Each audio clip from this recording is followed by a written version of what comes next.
antissemíticos do século XIV e depois do século XV.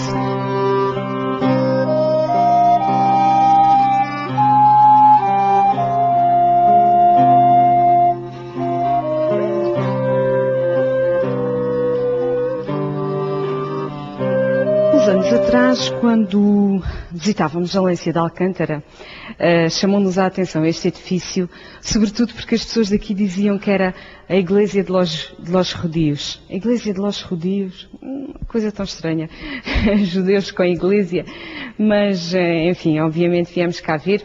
Nessa altura espreitámos apenas pelo buraco da fechadura e quando espreitámos pelo buraco da fechadura, porque era uma garagem, um sítio para guardar carros, deparámos-nos logo imediatamente com estas 4 colunas centrais, com este aspecto magnífico. Depois de termos conhecido a Sinagoga de Tomar, é evidente que não podíamos ficar indiferente à arquitetura desta. Portanto, parece-nos que é uma sinagoga que obedece ao modelo sefardita de construção das sinagogas, quadrangulares, com cerca de 8, 9 a 10 metros por 8, 9 a 10 metros, portanto, aqui nesta zona da Península Ibérica e sobretudo junto à Raia, há algumas sinagogas com esta dimensão, quadrangulares para o espaço de oração, retangulares para o espaço das mulheres, as 4 colunas centrais definindo a zona da Bimá e, portanto, é um espaço arquitetónico muitíssimo interessante.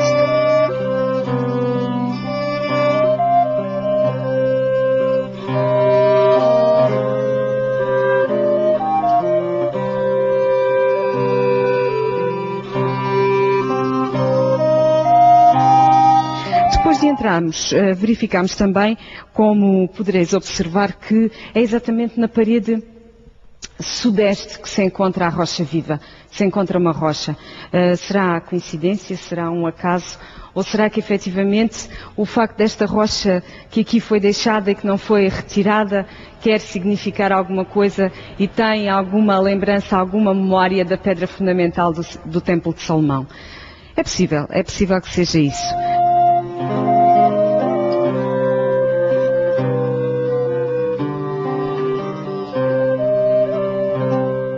É interessante também que Valência de Alcântara é um bairro judaico onde podemos encontrar toda uma série de cruzes espalhadas pelas ombreiras das portas.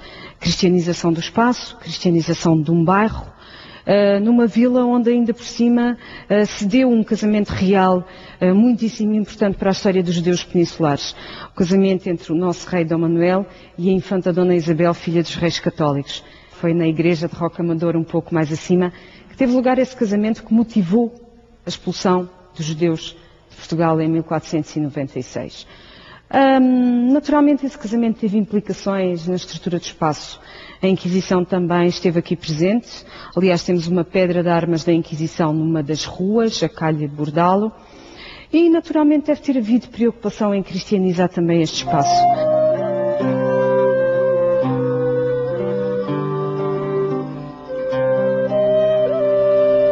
Uma intervenção arqueológica não deve ir só à procura de um tema em especial, da ocupação de um sítio como sinagoga ou como outra coisa qualquer. No fundo, aquilo que se pretende é compreender o espaço todo na sua globalidade. Foi isso que tentámos fazer e penso que minimamente foi isso que conseguimos.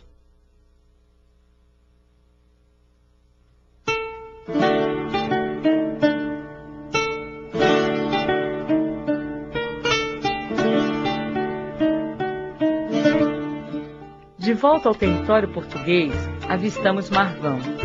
A cidade impõe na paisagem ares de fortaleza.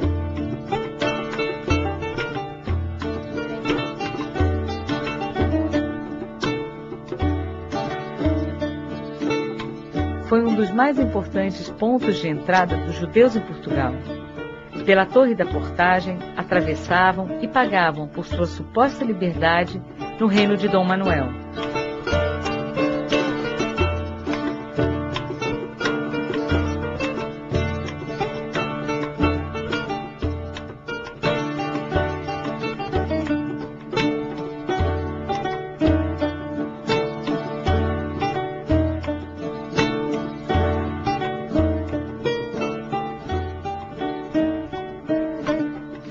O número é bastante impreciso.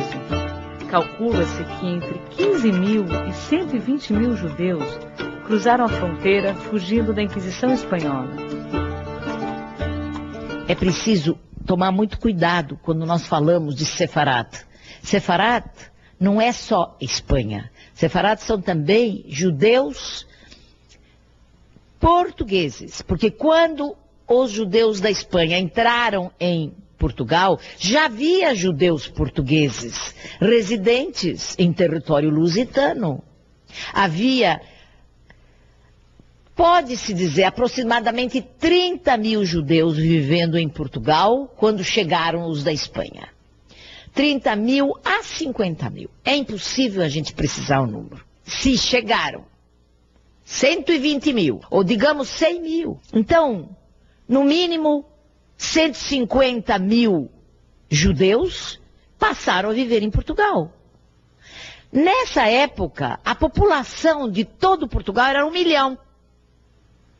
Então você veja, 15% da população seria de origem judaica, que vive nas cidades, que tem profissões importantes, que são cientistas, profissionais liberais, que são mercadores, homens ligados ao comércio internacional. Essa camada de gente representa 10, 15% de uma população. Isso é uma coisa extraordinária. Então imagine, Portugal no século XVI, ele tinha 15% da população era judaica.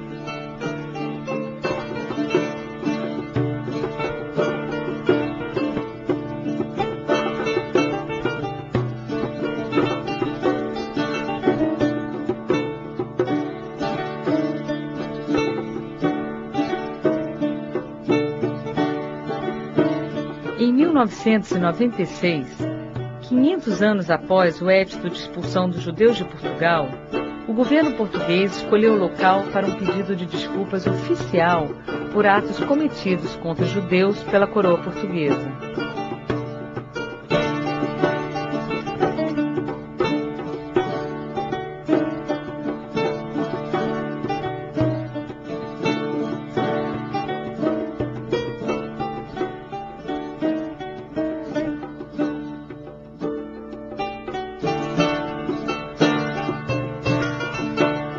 No Museu de Marvão, nos deparamos com resquícios arqueológicos do cemitério judaico da cidade.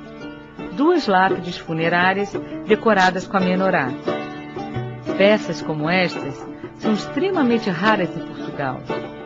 Parecem ter sido enterradas junto com a história de um período de trevas da Península Ibérica.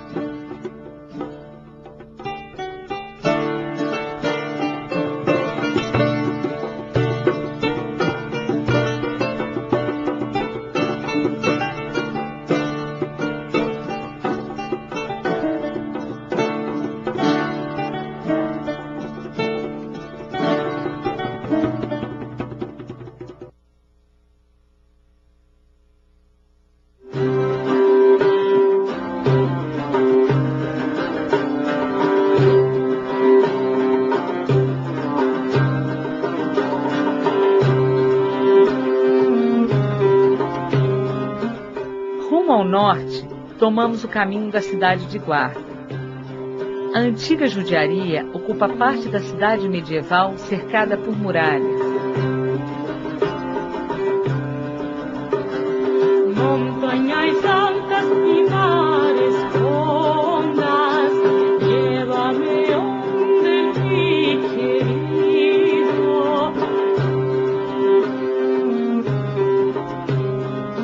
Os judeus se estabeleceram em Guarda no século XIII.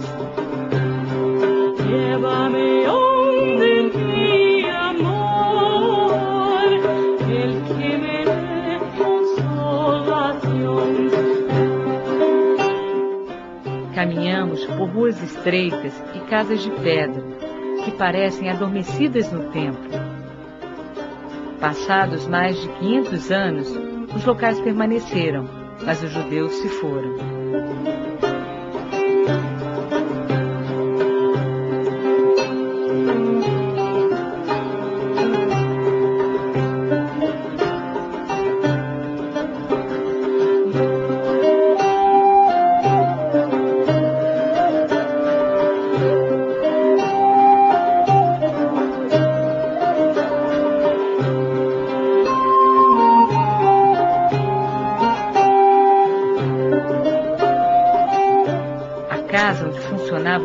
capital judaica é hoje uma residência, sem nenhuma identificação do passado.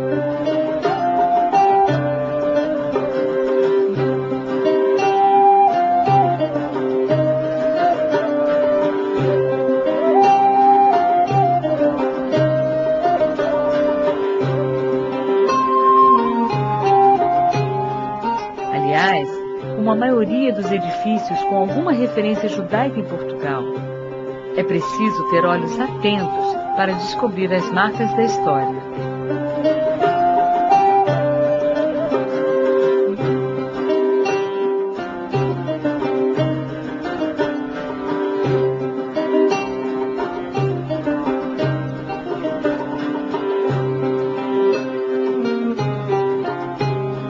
Mais à frente, nos deparamos com uma pequena porta onde funciona um chaveiro. No umbral, a cruz esculpida na pedra é a marca da residência outrora judaica e hoje cristã.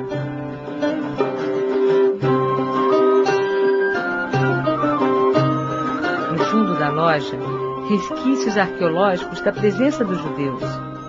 As marcas na parede são apenas desenhos exóticos que enfeitam a loja e atraem alguns viajantes mais curiosos.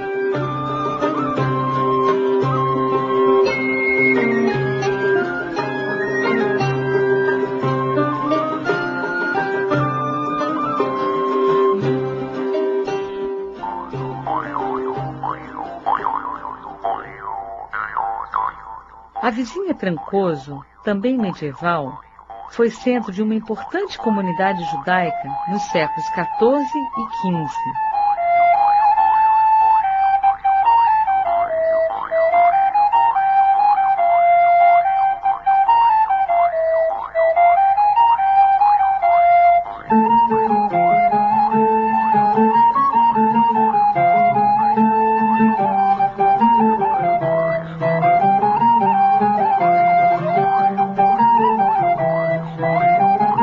Representações do Leão de Judá e das portas de Jerusalém estampam a Casa do Gato Preto, que teria pertencido a um abastado membro da comunidade e funcionado como sinagoga.